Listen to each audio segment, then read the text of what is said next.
예배하기 위해 수요예배 자리에 나오신 우리 모든 성도님들을 진심으로 환영하고 사랑하고 축복합니다. 우리 옆 사람하고 이렇게 인사하시겠습니다. 사랑하고 축복합니다. 아멘. 사랑하는 성도 여러분, 사람은 누구나 편한 걸 좋아합니다. 더운 날에는 시원한 곳에 있고 싶고 추운 날에는 따뜻한 곳에 있고 싶어 합니다. 그래서 저도 사역을 시작하기 전에 알바를 하려고 알아보면 늘 카페나 편의점 이런 서빙 같은 곳을 많이 지원했습니다. 그런데 경험이 없어서 그런지 아니면 생긴 게 무섭게 생겨서 그런지 실내에서 하는 곳에선 저를 도무지 뽑아주지 않았습니다. 그래서 생각하기에 뭔가 신뢰가 가지 않게 생겼나, 아니면 만들라는 커피를 안 만들고 내가 다 먹을처럼 생겼나 싶었습니다.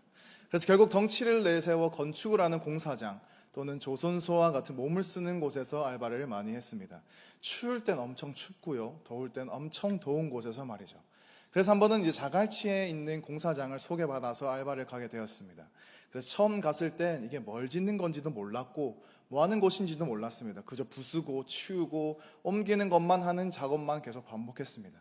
철근은 밖으로 다 드러나 있고 바닥은 어수선하고 온통 먼지와 소음뿐이었습니다. 이건 누가 봐도 엉망이다라는 말이 먼저 나올 만한 현장이었던 것이죠. 그런데 그 현장에 있는 사람들에게는 두 종류의 사람이 있었습니다. 저와 같은 사람은 이게 뭐지 하며 시키는 대로 하는 사람이고, 이곳을 설계하는 사람은 조금 더 가면 완성된 모습이 나올 것이다 라고 말하며 시선을 다르게 본다는 것이죠. 왜냐하면 설계자는 지금 이 어수선함 너머에 있는 완성된 모습을 알고 있기 때문입니다. 그래서 결국 저도 알바가 다 끝나고 완성된 모습을 보면서 뿌듯했죠. 그러면서 이제 지인들에게 지나가면서 자랑스럽게 말했습니다. 저 건물 내가 지었다 라고 말이죠. 여러분, 우리의 인생도 마찬가지입니다. 우리는 늘 뭘 보냐면 지금 내 상황, 지금 내 현재 형편만 바라봅니다. 지금의 문제, 지금의 답답함만 바라보게 되는 거죠. 그래서 쉽게 고백하는 거죠. 끝났다. 이제 희망이 없다. 이 상황에서는 안 된다. 하지만 하나님은 다르게 보십니다. 하나님은 현재의 장면만 보지 않으시고, 하나님은 하나님의 계획 안에서 사람을 보시고 시대를 보시고 역사를 보십니다. 그래서 하나님의 관점은 언제나 우리의 관점보다 크고 깊다는 거죠. 근데 사실 우리는 이 얘기를 너무 많이 들어서 너무도 잘 알고 있습니다. 그런데 왜 우리는 자꾸 신앙생활 하는데 하나님이 함께 하시는 것이 믿어지지 않을까요? 왜 자꾸 이게 믿어지지 않아서 하나님의 살아계심을 확인하려 하고 확인받으려고 하는 걸까요? 그 이유는 우리의 환경과 삶이 너무너무 어렵기 때문입니다. 오늘 본문의 기드온의 상황이 그렇습니다. 당시 기드온이 처해 있던 삶의 환경과 배경이 6장 1절부터 등장하는데, 사사 드보라가 죽고 난 뒤 그들의 상황을 1절에서는 이렇게 얘기합니다. 우리 1절 말씀 함께 읽어보도록 하겠습니다. 시작. 이스라엘 자손이 또 여호와의 목전에 악을 행하였으므로 여호와께서 7년 동안 그들을 미디안의 손에 넘겨주시니. 아멘. 이들이 미디안의 손에 7년 동안 괴롭힘을 당하게 되었습니다. 어떻게 괴롭힘을 당했느냐, 3절부터 5절까지 이들이 어떤 괴롭힘을 당했는지 나오는데, 세 번역 성경으로 한번 보시면은 이렇게 되었습니다. 이스라엘 자손이 씨앗을 심어 놓으며 미디안 사람과 아말렉 사람과 동방 사람들이 쳐 올라오는 것이었다. 그들은 이스라엘을 마주보고 진을 쳐놓고선 가사에 이르기까지 온 땅의 소산물들을 다 망쳐 놓았다. 그리고 이스라엘 먹을 것을 하나도 남기지 않았으며 양이나 소나 나귀까지도 남기지 않았다. 그들은 가축대를 몰고 장막을 가지고 메뚜기처럼 쳐들어왔는데 사람과 나타가 이루 셀 수 없을 만큼 많았다. 그들이 들어와서 온 땅을 황폐하게 만들었다라고 이야기합니다. 이게 이스라엘을 괴롭히던 방식이었습니다. 땅을 전쟁해서 식민지로 정복해서 여기 이제 우리 땅이다 이렇게 괴롭힌 것이 아니라 아주 악독하게 괴롭힌 것이죠. 정복이 목적이 아니라 그냥 괴롭히는 겁니다. 그냥 씨를 심고 농작물을 얻을 때쯤 되면 계절에 한 번씩 엄청난 숫자가 쳐들어와서 다 휩쓸어가고 아무것도 이 땅에 먹을 게 하나도 남지 않도록 땅을 아예 황폐하게 만들어버립니다. 이스라엘이 7년 동안 겪은 고통은 사실 기아에 가까운 고통인 거죠. 사실 저의 세대는 기아의 고통이 어떤 건지 잘 모릅니다. 배고픔이 얼마나 고통을 주는지, 전도사님 저 너무 배고파요. 근데 먹을 것이 없어요. 남들이 먹는 삼겹살 한번 먹어본 적이 없어요 라는 말을 들어본 적이 없다는 거죠. 그런데 이스라엘은 아예 먹을 것 자체가 없는 상태로 삶을 수년간 지냈다라고 합니다. 근데 무려 7년 동안 고통당해서 완전히 황폐해졌습니다. 한번 전쟁하고 식민지가 되는 게 아니라 매년 계절 때마다 먹을 것이 아예 없어서 진이 빠지고 아무런 의욕도 욕구도 생길 수 없는 기근과 어려움에 두려움에 빠져 있었던 것입니다. 이러한 상황 속에서 하나님이 지금 이들의 부르짖음을 듣고 사사를 세우시는데 누구한테 가시냐? 기드온한테 가셔서 부르시는 장면이 오늘 우리가 읽은 본문입니다. 하나님이 기드온을 어떻게 부르시냐? 우리 11절 12절 말씀인데 함께 읽어보도록 하겠습니다. 시작. 여호와의 사자가 아비에셀 사람 요아스에게 속한 오브라에 이르러 상수리 나무 아래에 앉으니라. 마침 요아스의 아들 기드온이 미디안 사람에게 알리지 아니하려 하여 밀을 포도주 틀에서 타작하더니 여호와의 사자가 기드온에게 나타나 이르되 큰 용사여 여호와께서 너와 함께 계시도다 하매. 아멘. 이러한 배경 속에서 부르심을 받게 됩니다. 그런데 기드온이 지금 뭘 하고 있냐면 밀 타작을 하는데 포도주 틀에서 하고 있다고 합니다. 여기서 밀 타작이 뭐냐면 곡식 타작인데 예를 들어 벼라고 한다면 벼 껍질을 타작해서 껍질을 벗기고 쭉정이와 껍데기를 날리고 알곡을 거두는 타작입니다. 그래서 이 타작을 하는 작업은 보통 넓은 마당 같은 데서 타작을 합니다. 그런데 그렇게 할 수가 없고 지금 어디서 타작을 하고 있느냐? 마당이나 넓은 데서 하는 게 아니라 포도주 즙을 짜는 포도주 틀에서 하고 있다고 합니다. 포도주 틀은 뭐냐면 당시에는 포도주가 이들의 음료원이었기 때문에 큰 욕조 같은 데다가 포도를 다 담그고 그 위에서 이렇게 밟기도 하고 짜서 나온 곳으로 포도주를 만드는 곳이 포도주 틀입니다. 그곳에서 이제 기드온이 숨어서 타작을 하고 있는 것입니다. 대놓고 하면 들킬 수 있으니 포도주 틀에서 숨어서 한다는 거죠. 사진을 보시면 이렇습니다. 이렇게 숨어가지고 몰래 타작을 하는 거죠. 왜냐하면 시즌 때마다 추수 때가 오면 미디안들이나 적들이 와가지고 다 가지고 와서 뒤집고 빼앗아 버리니 숨어 있을 수밖에 없었던 것입니다. 그래서 지금 간신히 기드온이 밀추수를 조금 하게 된 거예요. 그러니까 이게 얼마나 소중하겠습니까? 이건 절대로 빼앗기면 안 되는 겁니다. 간신히 지금 몰래 타작을 할 수 있는 상황이 되어서 하고 있는 그들이 쳐들어오기 전에 빨리 곡식을 타작해서 어디다가 빨리 쟁여놔야 이걸 안 뺏기는 그러한 상황 가운데 기드온이 놓여진 것입니다. 심지어 포도주 틀이기 때문에 이게 세게 할 수도 없습니다. 살살 톡톡 하면서 소심하게 이렇게 밀타작을 하고 있는 그런 좀 뭐랄까 처참하고 불쌍하고 소극적인 상황에 갑자기 여호와의 사자가 나타나서는 큰 용사여 내가 너와 함께한다 라고 말하고 있다는 거죠. 사실 이게 요즘 사람들에는 와닿지 않습니다. 왜요? 굶어봤어야 알죠. 음식을 뺏겨봐야 아는 거죠. 그래서 제가 여러분들이 이해를 잘 도울 수 있도록 상황 설정을 해보았습니다. 이렇게 바꾸시면 굉장히 와닿으실 겁니다. 요즘 학생들은 학교에서 다 급식을 하지만 옛날에는 다 어르신들 세대는 도시락을 싸들고 다녔습니다. 부모님이 도시락을 싸주셔서 들고 다녔습니다. 그래서 점심시간이 되면 도시락을 꺼내서 먹었죠. 잘 사는 애들은 보온 도시락에 먹고 아니면은 철제 도시락에 먹고 그랬습니다. 그래서 지금 우리가 이제 점심시간마다 도시락을 먹어야 되는 상황입니다. 근데 우리 어머니가 요리를 너무 잘하시는 거죠. 맛있는 반찬을 맨날 싸주십니다. 매일 소시지 반찬, 계란말이, 동그랑땡, 제육볶음 이런 걸 너무 맛있는 반찬을 매일 맛있게 싸주셔요. 근데 문제는 우리 반에 소위 말하는 일진들이 너무 많은 거예요. 하필이면 우리 반에 불량배, 깡패 같은 놈들이 우리 반에 다 몰려 있는 겁니다. 그래서 이제 점심시간이 돼서 어머니가 해주신 맛있는 반찬 뚜껑을 딱 여는 순간 어디선가 메뚜기 떼같이 수저들이 날라와서 내 반찬들을 불량배들의 일진들이 그냥 이거를 다 먹어봐 버리기 시작하는 거죠. 그러다 하루는 어머니가 자식에게 계속 맛있는 걸 싸줬음에도 불구하고 자꾸 야위 있는 것 같아 보여서 특별식을 싸주십니다. 제가 너무너무 좋아하는 LA 갈비와 스팸과 돼지 불백을 막 싸주십니다. 거기에 이제 후식으로 먹으라고 케이크와 요플레까지 막 야무지게 싸주신 거죠. 야, 이거 오늘 내가 너무 좋아하고 너무 맛있는 오늘 반찬 내가 싸왔는데 이거 요는 순간 또 다 뺏길 것 같은 거죠. 그래서 점심시간이 되자마자 이 도시락을 품에 싹 넣습니다. 그리고 이걸 가지고 어디로 갔냐면 화장실로 달려갑니다. 화장실로 달려가서 저기 일사로 끝칸에 앉아서 딱 들어갑니다. 구석 변기에 딱 들어가서 조용히 앉아서 주섬주섬 이렇게 맛있게 갈비찜을 먹고 스팸도 먹고 불백도 다 먹고 조물조물 좀 맛있게 먹는 거죠. 영상을 준비했습니다. 마치 이런 거죠. 저 기쁨. 이렇게 먹고 있는데 이제 요플레를 주셔서 요플레 뚜껑을 딱 까서 요플레 뚜껑도 핥으려고 하는 그 순간 찰나에 하나님의 사자가 나타나서는 큰 용사여 세마 너는 큰 용사다. 내가 너와 함께한다. 이러한 상황. 이렇게 비참하고 뺏기기 싫어서 변기에서 지금 요플레 뚜껑을 핥고 있는데 하나님이 갑자기 딱 나타나서는 큰 용사여 내가 너와 함께한다. 만약 여러분들이 이런 상황에 놓이신다면 이런 생각이 들지 않겠습니까? 지금 이거 하나님이 나 비꼬시는 건가? 나 놀리시는 건가? 이런 마음이 든다는 거죠. 막 숨어가지고 비참하게 이러고 있는데 큰 용사, 너는 큰 용사다. 이거 약간 놀리는 거 아닌가? 약간 조롱인지 이게 아니면 하나님이 진짜 우리에게 믿음을 주시기 위한 선포인지 헷갈린다라는 것입니다. 지금 기도원의 상황이 이런 상황인 겁니다. 이 화장실의 장면처럼 지금 기도원이 하나님을 첫 대면하는 장면은 굉장히 슬프고 짠한 장면입니다. 그래서 이 장면을 제가 시각화해 봤습니다. 이 설교를 사실 청년부터 했었기 때문에 더 명확하게 보이게 하기 위해서 저는 아이들을 2명을 불러냈습니다. 왜냐하면 너무 중요한 장면이기 때문입니다. 사진 보여주시겠습니다. 그래서 성진이가 천사입니다. 그리고 화장실 변기에 앉아있는 사람이 문사무엘입니다. 그래서 여기에서 우리는 요플레를 먹고 있는 무엘이 이 장면에서 우리는 잠깐 멈춰서야 할 줄 알아야 돼요. 왜냐하면 하나님과 나 사이가 그리고 하나님과 우리 사이에 늘 이렇게 멈춰있는 장면이 바로 우리의 신앙의 한 장면이기 때문입니다. 여기에서 우리는 분명하게 믿음에 대해서 한번 생각해 볼 필요가 있다는 거죠.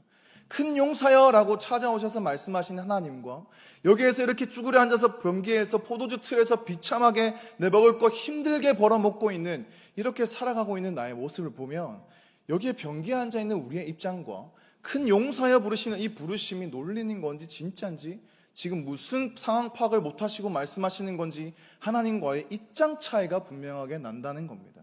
우리의 삶, 기도원의 자리를 한번 보십시오. 여기에 앉아있는 이 사람의 자리는 변기의 자리입니다. 똥통의 자리에 앉아있는 거죠.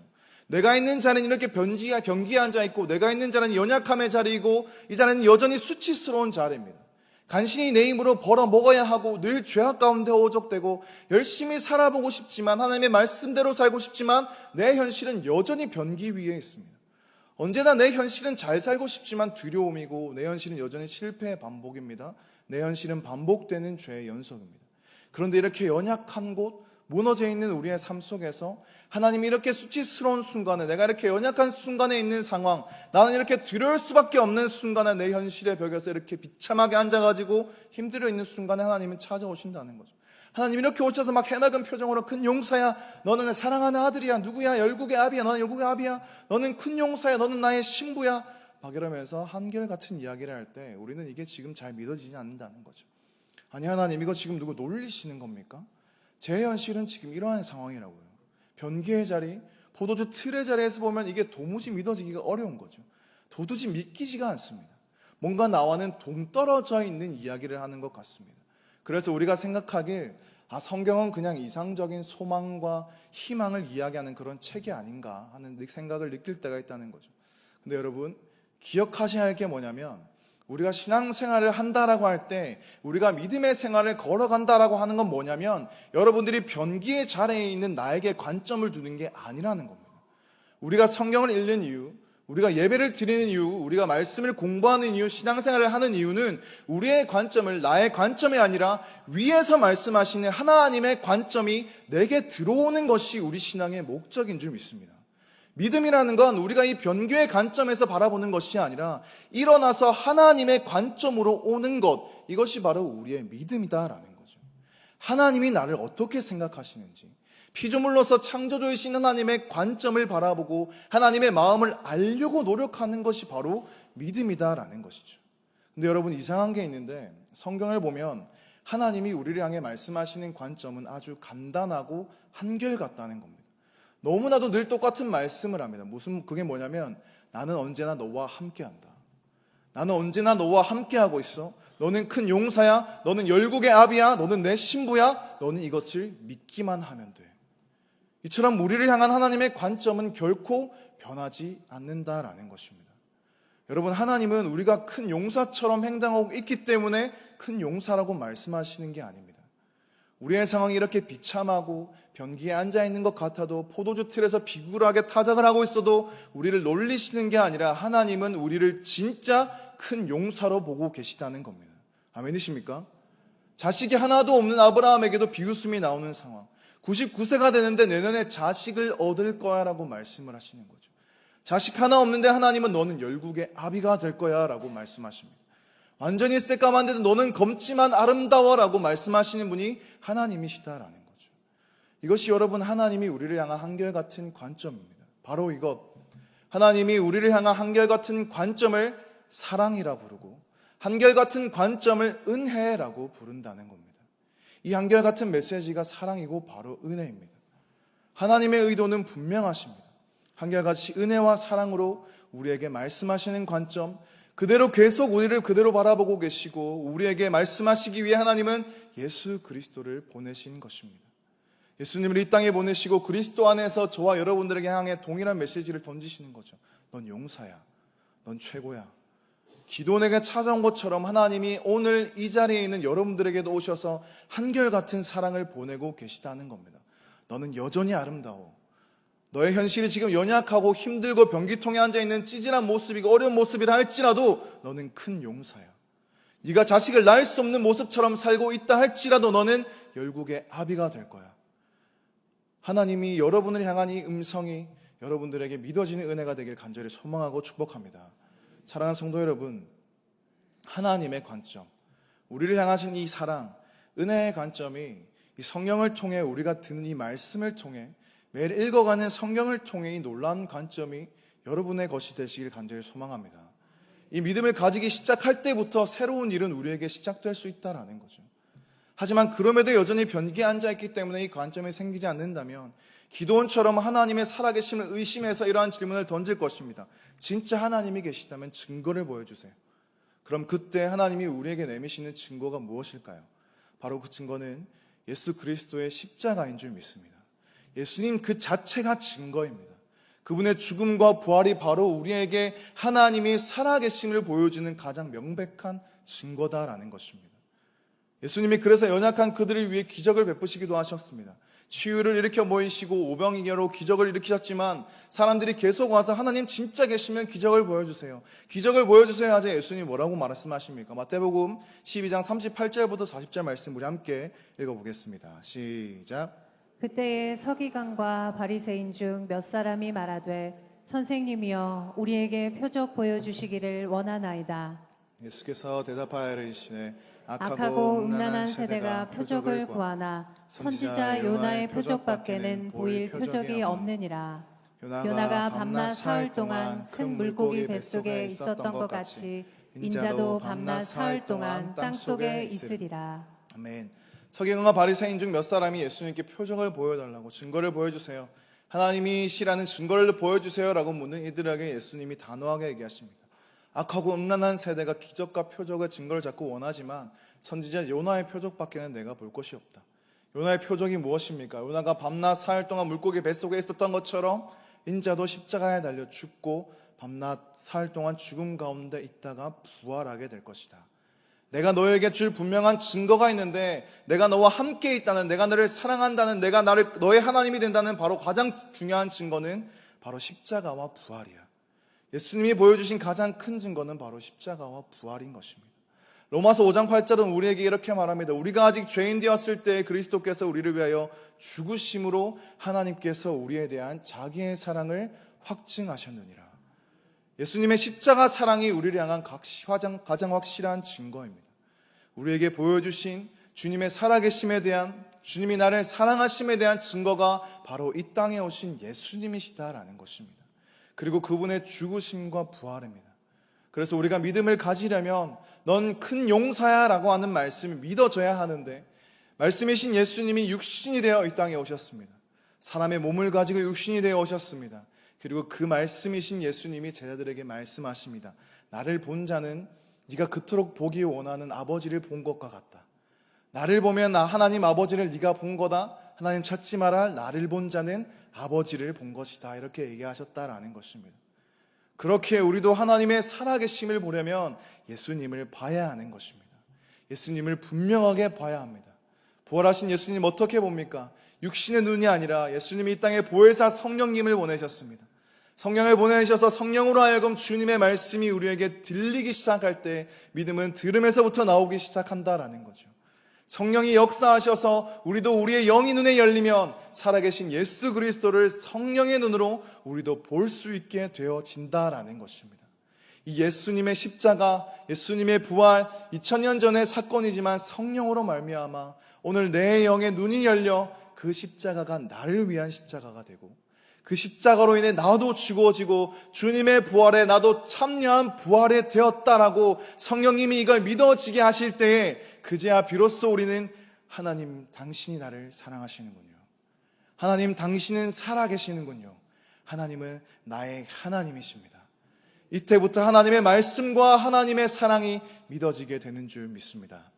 사랑하는 성도 여러분, 결국 이렇게 하나님의 살아계심을 경험한 기도는 하나님이 주신 담대함을 가지고 이렇게 고백합니다. 우리 6장 24절 말씀 함께 읽어보도록 하겠습니다. 시작. 기드온이 여호와를 위하여 거기서 제단을 쌓고 그것을 여호와 샬롬이라 하였더라. 아멘. 하나님께 감사하며 제사를 드릴 때 뭐라고 고백했냐면 여호와 샬롬이라는 고백을 합니다. 하나님이 나의 평강이 되신다입니다. 샬롬이라는 단어는 성경 전체를 관통하는 하나님의 성품을 나타내는 단어입니다. 두려움이 없는 상태, 흠이 없는 상태, 완벽하게 고요한 상태를 말합니다. 내게 강 같은 평화, 찬양하시죠. 왜 강 같은 평화냐면 강가는 파도가 없기 때문입니다. 파도가 없이 완전히 고요하고 어떠한 마찰도 없이 고요하게 펼쳐져 있는 그 상태, 그게 바로 하나님이 우리에게 주시는 샬롬이라는 겁니다. 하나님이 이제 나와 함께 계시기에 내게 있던 이 두려움은 떠나갔다. 하나님이 나와 함께 하심이 분명하기 때문에 연약하지만 하나님은 나와 함께 계신다. 비록 지금 똥통과 같은 곳에 있지만 나는 정말 큰 용사다. 이제 나는 승리할 믿음이 생겼다. 이 샬롬, 이 참된 평안을 비로소 하나님을 소유한 자들이 고백하는 위대한 예배의 고백이 되어진다라는 것입니다. 그렇기 때문에 우리가 매주 드리는 이 예배, 우리의 찬양 안에는 뭐가 포함이 되어 있어야 할까요? 오늘 기도원과 같이 우리가 하나님 앞에 정말 하나님 계십니까? 라고 물을 때 우리의 삶이 여전히 변기에 앉아있는 것 같고 처절하고 힘든 속 가운데 있지만 하나님의 말씀이 살아계시고 그 증거이신 예수 그리스도의 십자가가 내 눈에 성령으로 말미암아 보여져서 이제 하나님이 나와 함께 계시기에 주님 저는 두려움이 없습니다. 주님 저에게 어떠한 염려도 사라졌고 주님의 말씀대로 주님이 저를 바라보시는 그대로 주님 저는 큰 용사입니다. 주님 저는 여전히 아직 자식 하나 놓지 못했지만 열국의 아비입니다. 주님 제 삶의 자리는 죄악에 맨날 반복되는 자리에 있지만 그럼에도 하나님 주신 말씀대로 주님 저는 새로운 피조물이고 하나님의 자녀가 되었습니다 라고 고백할 수 있는 이 은혜가 우리 모두에게 있어지길 주님의 이름으로 간절히 소망합니다. 그래서 하나님의 말씀을 들으셔야 한다는 것입니다. 예배에 나오셔서 이렇게 우리를 향해 선포된 하나님의 음성을 들으시고 병기와 같은 자리에서 일어나서 여러분은 큰 용사로 일어나야 한다라는 것입니다. 이게 바로 하나님의 생명의 원리인 거죠. 하나님은 말씀으로 세상을 창조하셨습니다. 창세기 1장에서 선포하고 있지 않습니까? 말씀이 선포되기 전 세상은 흑암과 무질서 속에 있었고 혼돈 가운데 흑암 가운데 있던 그 세상에 하나님의 말씀이 딱 떨어집니다. 빛이 있으라 하는 말씀이 임하자 혼돈 가운데 질서가 잡히고 어둠 흑암과 같은 곳에 빛이 생겼습니다. 사랑하는 여러분, 우리들의 깨어짐, 우리들의 무질서함, 연약함, 죽음의 영역들, 이 모든 것들이 제자리로 돌아오는 유일한 생명의 시작은 말도 안 되는 것 같지만, 놀리는 것 같지만 하나님의 말씀이 우리 마음에 떨어질 때, 우리들의 믿음에 하나님의 말씀이 임할 때 생명의 역사, 질서의 역사, 새로운 창조의 역사가 시작되었음을, 정리되었음을 선포하시는 저와 여러분들이 되시길 간절히 소망합니다. 우리 마지막으로 이렇게 선포하고 마치겠습니다. 따라해 보시겠습니까? 나는 큰 용사다. 나는 하나님의 용사다. 이렇게 선포해서 승리하시는 저와 여러분들의 삶이 다 되어지시기를 주님의 이름으로 간절히 소망하고 축원합니다. 우리 시간 함께 찬양하시겠습니다.